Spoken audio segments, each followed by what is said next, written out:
especially the parents of both the groom and the bride.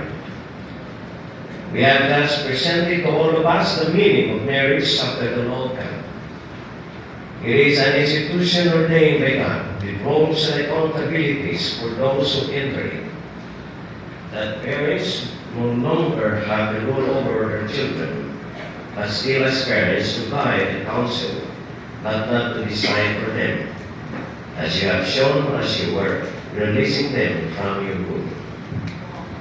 To you, Rudy and Gigi, you have made a vow to each other to live together as husband and wife. It is a vow not only to each other that you make, but a vow made to God, to me, to the church, to the law of the land, to your parents, to your friends, and to everyone here, that you will live faithfully to each other as husband and wife, to love each other, to be a helpmate to each other, to make dreams realized by the grace of God. Remember Malachi 2:15. God is expecting or seeking godly offspring. This very moment,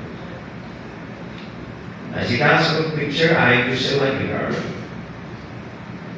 and presenting you both Rolly Parada and Gigi Medes as husband and wife. Hence, will be known as seen and seen by all as Mr. and Mrs. Gigi Parada. Remember what God has joined together, let no man put asunder. Ladies and gentlemen, I present to you the newlywed couple, Mr. and Mrs. Gigi Parada. Mr. Rolly Parada. Behold your wife, Mrs. Gigi Parada. Mr. Gigi Parada. Behold, Mrs. Gigi Parada. Behold your Mr. your husband, Rolly Parada. They're all smiling. Mr. Rolly.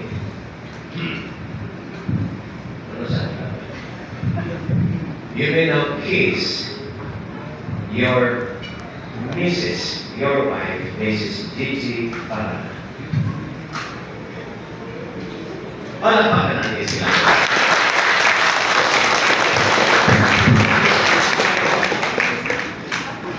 Sige.